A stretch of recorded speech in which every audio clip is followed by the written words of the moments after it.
I'm gonna come back and talk to you, okay? Just lock it down. I mean, cause you can't go in and feel tight. Everything else.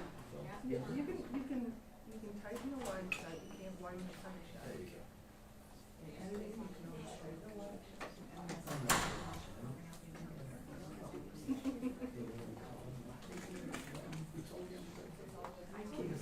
You can't widen the tight shut.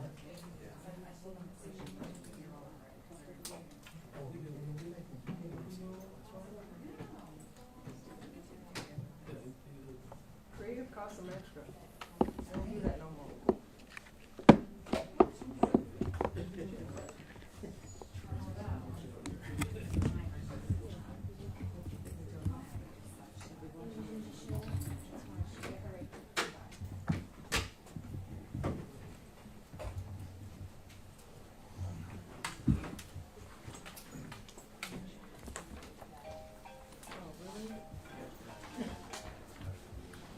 Hey, girlie.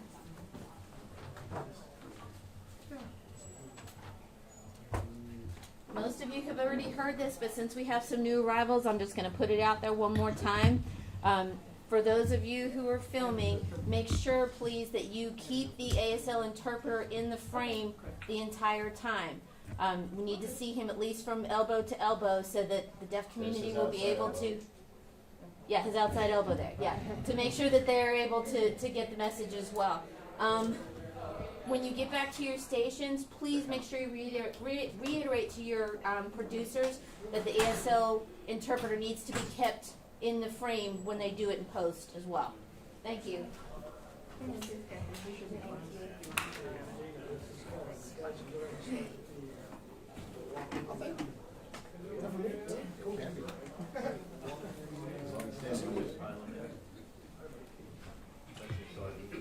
So can you get him to come in? They're not interpreting anything. We can get him all in. As soon as they start talking.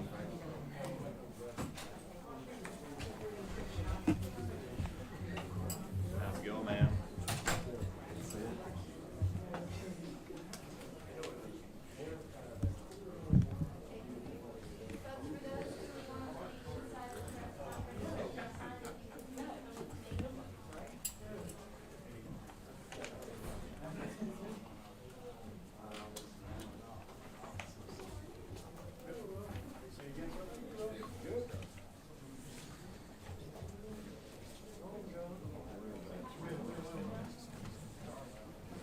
And I know there's a lot, it's going to be a little bit tight in here.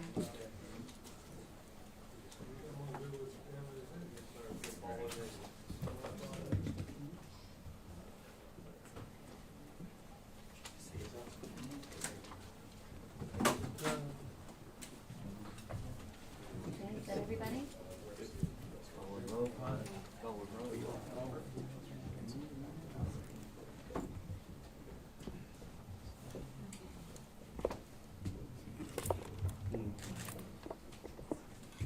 You ready, Candace? Almost. Just 1 second.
All right, well, good afternoon, everyone. I just wanted to take a quick minute and introduce Acting FEMA Administrator Pete Gaynor. Great to have him in Georgia. We appreciate the federal response that we've gotten from FEMA and from the President and the rest of the administration. Quite honestly, it's been stellar, and I'll speak a little bit more to that after the Administrator gives you a quick update. Pete? Thank you, sir. Welcome to Georgia. Thank you very much. It's a warm welcome. Thanks to the governor's team for the great work to get Georgia ready for whatever Hurricane Dorian brings. I know it's been a slow mover. I think at FEMA we're counting day 12 and still have some days in front of us.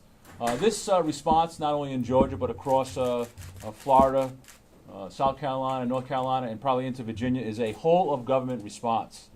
Storms like this are locally executed, state managed, and federally supported. And the most important part is with individuals that are prepared.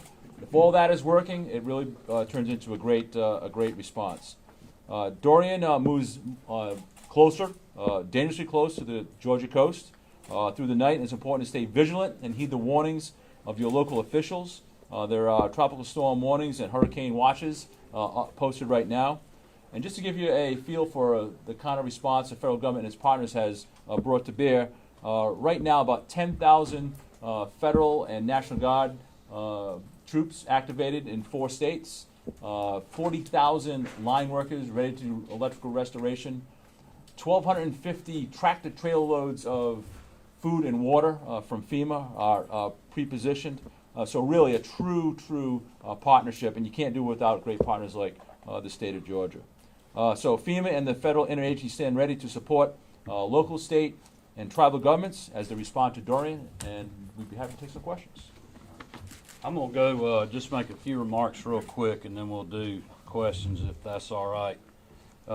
Again, I just want to thank Pete and his team for being here on the ground with us and for the great collaboration that we've had from the federal level with the state level, and we're doing the same thing at the county level.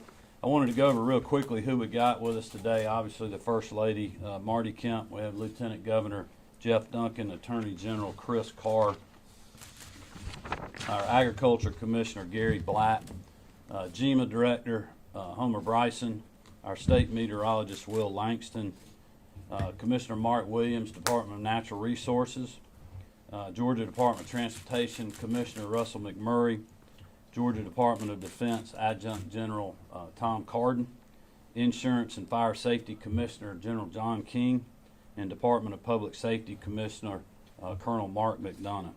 In addition to all the GEMA officials deployed along the coast to provide assistance, we also have regional field reps from the governor's office on the ground as well. They are there to support GEMA and the locals that are on the ground, giving us feedback as the storm continues to roll into Georgia.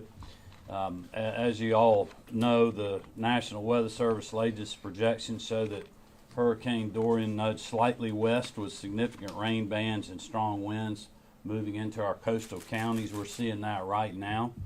Bryan, Camden, Chatham, Glenn, Liberty, and McIntosh counties remain under a tropical storm warning as well as a storm surge warning.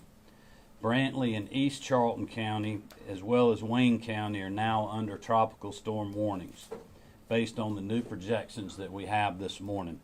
We are getting reports of downed trees already in Glenn and Wayne County, which obviously that can be dangerous if you're still in your home with a tree falling on your home, knocking down power lines. So we urge citizens to be on the lookout or be cognizant of that. Serious concerns remain that we will see damaging and life-threatening surf with a coastal surge of 3 to 5 feet. We expect a high tide between now and 3 p.m., which could significantly worsen flooding. We expect another high tide shortly after midnight, where again we can see a strengthened storm surge and more flooding depending on where the storm is at that point. These tides are prime opportunities not only for flooding but serious ground level flooding, which we will continue to monitor early into Thursday morning. Wanted to speak a little bit about traffic. Based on current traffic flow, right about noon, the Georgia Department of Transportation in conjunction with the Department of Public Safety and the State Patrol, reverse contraflow on I-16 in line with the executive order that I signed just a few hours ago, or a short time ago. This reversal will allow emergency management officials to prepare for transport of critical life-sustaining resources. To be clear, 6 coastal counties east of I-95 remain under mandatory evacuation orders. If you have not gotten out, if you have time, you should do so now. Evacuees will not be allowed to return home until the storm has passed and local officials authorize their return.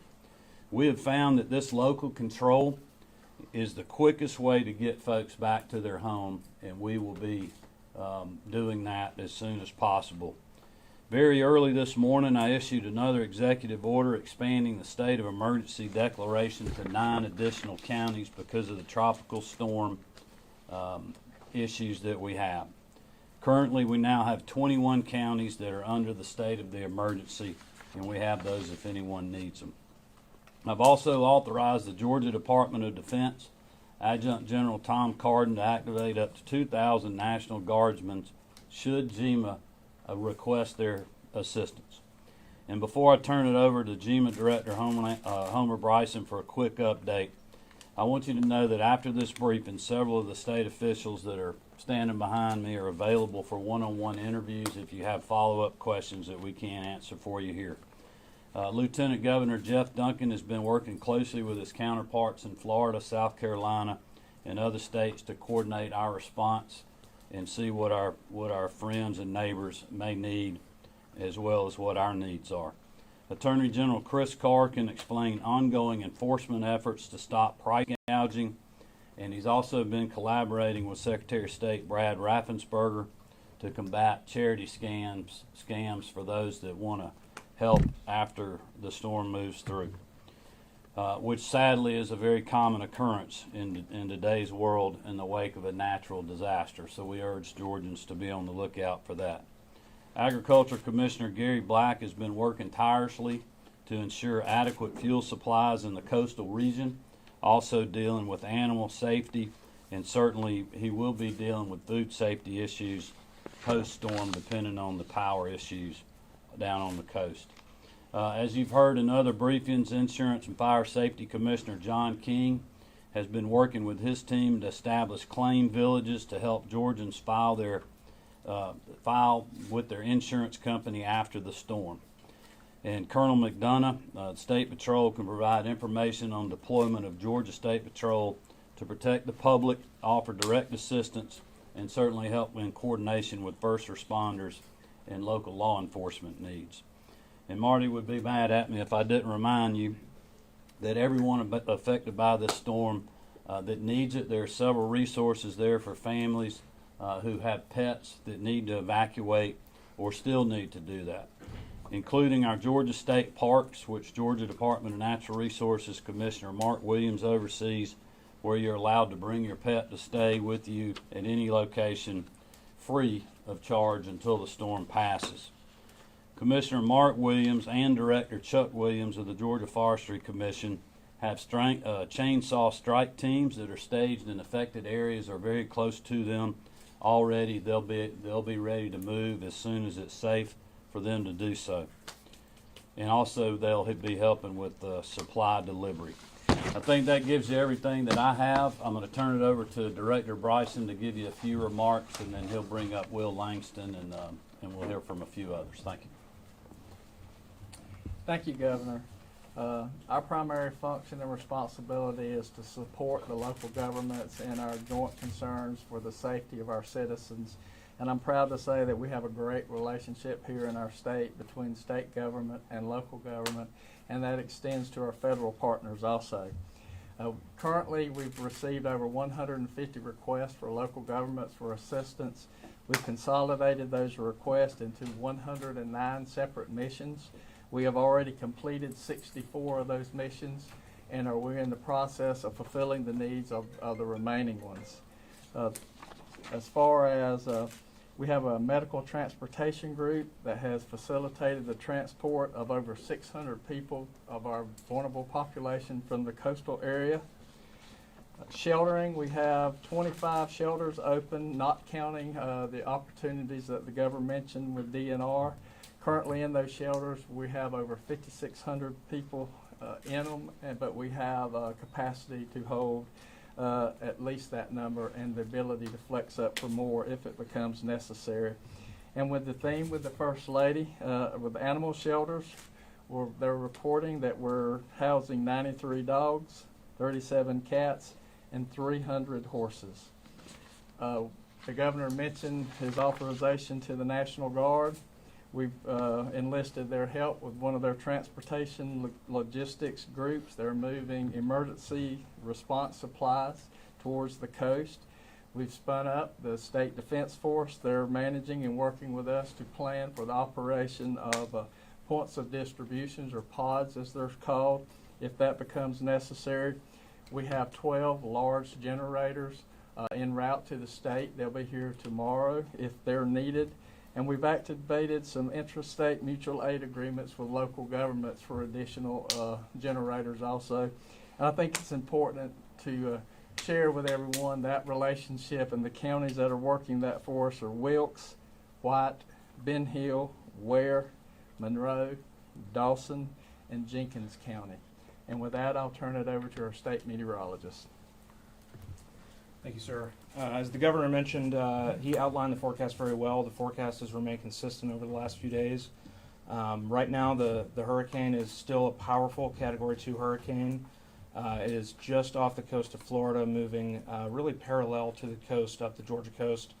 The impacts that he mentioned of 3 to 5 feet of storm surge, 40 to 60 mile per hour winds, and even some higher gusts along the immediate coastline, those effects are imminent. We've already seen some of those verified in Florida so far on coastal areas. So we expect those impacts to occur this afternoon, through this evening, and overnight into the morning before finally the storm moves away from us tomorrow around midday.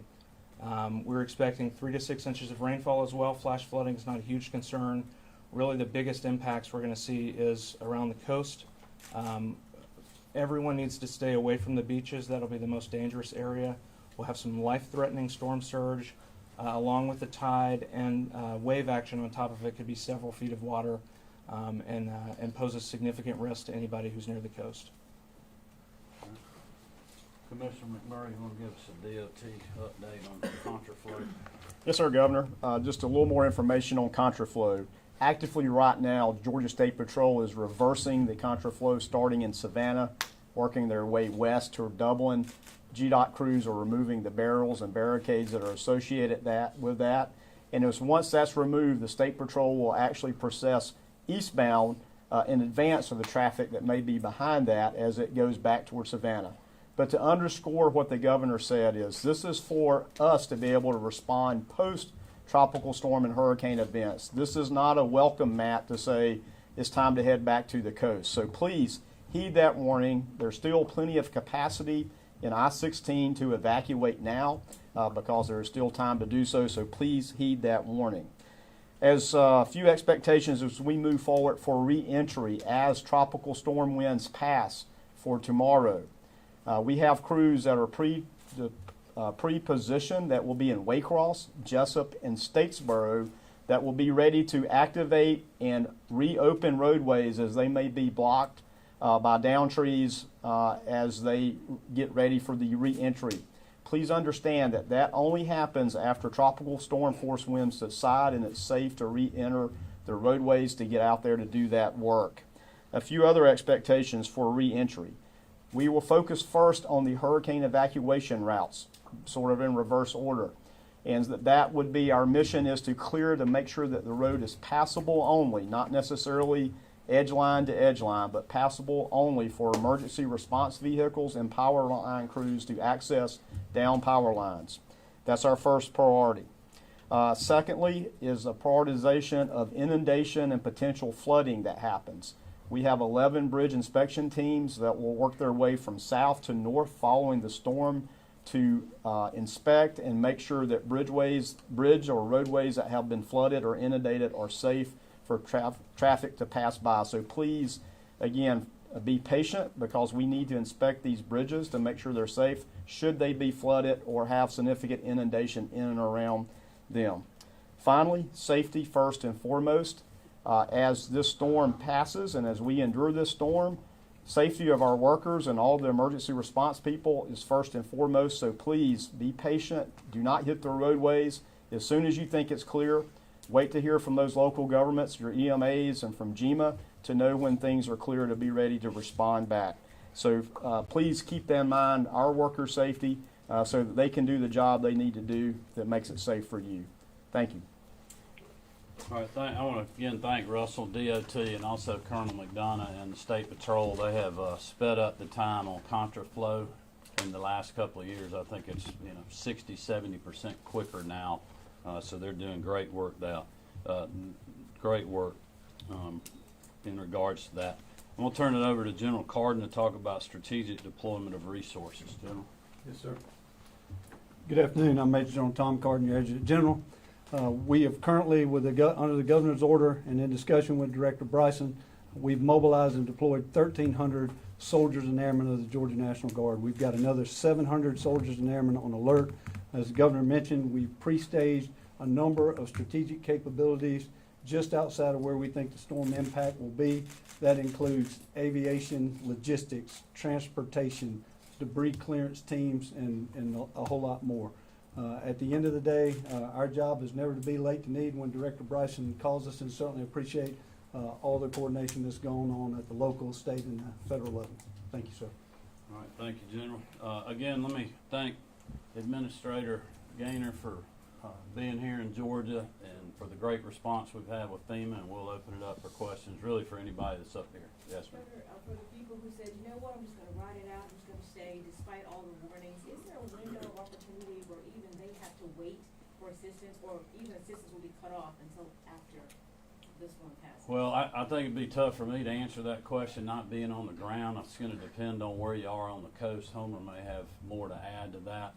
Certainly people that are in Savannah right now still have time to move. The roadways are in great shape. We've heard that from the Colonel and from DOT. So, if people want to move, they can. I would suggest that they do that. We're very worried, especially about the barrier islands getting cut off if we have these storm surges at the same time the hurricane's coming through, and when the high tides are. And if people, I've told folks over the last 2 days, you get cut off, we can't get medical assistance to you. But at some point, I realize people are not going to move. If they're not going to do that, they need to be in a strong part of their house. If they have large trees in their yards, watch out for down power lines, and be ready, because you potentially can lose power and water. Governor, are you worried about mixed messages by opening 16 to eastbound traffic at the same time and telling folks to No, be patient? I'm not at all. As Russell mentioned, we're doing that now to make sure we can get emergency vehicles. The westbound traffic has been very light today, so even if we still have people leaving, they're not going to get in gridlock traffic. It's very easy for them to move. They can certainly speak to that. But what we want to do is, when this storm passes, we want to be able to get people moving, especially first responders, supplies and equipment in if needed, so we can have a just as fast response to the post-storm as you've seen pre-storm. There was reports that some of the causeways going to barrier islands have been cut off. St. Simon's, Jekyll, I think were listed as possible. Do you have any update on whether those islands are still accessible, and any message on any update on those? I don't think that we have heard that You haven't yet. heard definitively. So we have not heard that. We were expecting that. I know we're getting into the high tide, I guess, right now, aren't we, Will? So that's certainly an option as the storm continues to move, but that could move too. That may move with the storm up the coast. That's what's been so hard to, as Pete mentioned earlier, this slow moving storm has been very hard to predict. But it is moving faster now. I think it's up to 9 miles an hour, which is not a whole lot, but it's a whole lot more than when it was sitting over the Bahamas. Governor, can you talk about the response from the local, state, and federal level leading up to today, and whether you think it's been too much too soon, or how the declarations and things have enabled all the partners to get things ready. Well, I would hate to say it's been too much too soon. You know, we were talking in our briefing yesterday, and I would, you know, I'm sure Pete would probably agree with this. I don't, you know, having a storm that just sits in one place, barely moving for, you know, 24 or 50, you know, 15 to 24 hours or whatever it was, is really kind of unheard of. So we were working off of past models, and in this game, you do not want to be slow to the preparations or slow to the response. I think we've learned that before, and you know, as the guy that's making these decisions, I'm relying on this team that's battle tested. Unfortunately, they've been through a lot of these, and we're reacting in the way that we've seen best in the past. And look, I know that's frustrating for our people. They've been through way too much of this, but we got to hunker down and chop some wood and get through one more. And that's just the reality of what we're in. You know, we're lucky in some ways. When you look at the radar and you look at the storm surge and the map and how wide the storm has gotten, even as it slowed down, I mean, that thing's 15 miles from our coast. If it moved 15 miles, that's like driving, you know, across town from me in Athens. And we'd be hitting a direct hit right now, which is what South Carolina's facing. So, you know, if that was the case, people would be wondering why we didn't do more.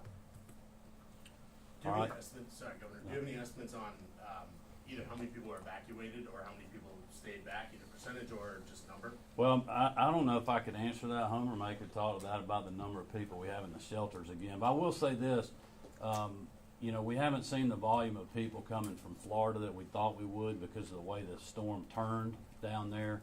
I think Floridians, when I talked to Governor DeSantis, he was saying that a lot of his folks are going west or south, you know, once the storm turned. So we didn't pick up a lot of that traffic, which I think has been great for us. It's been less for us to have to manage. It'll be interesting to see what we see this afternoon as the storm moves toward South Carolina, looking like they're gonna get hit a little bit.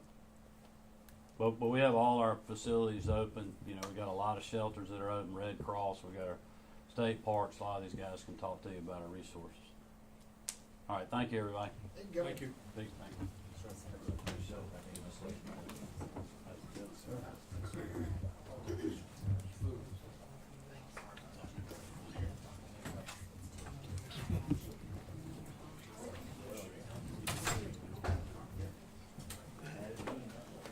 Sounds like a winner to me.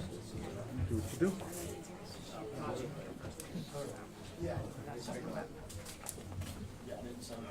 What time is it by all? Hard on the coast.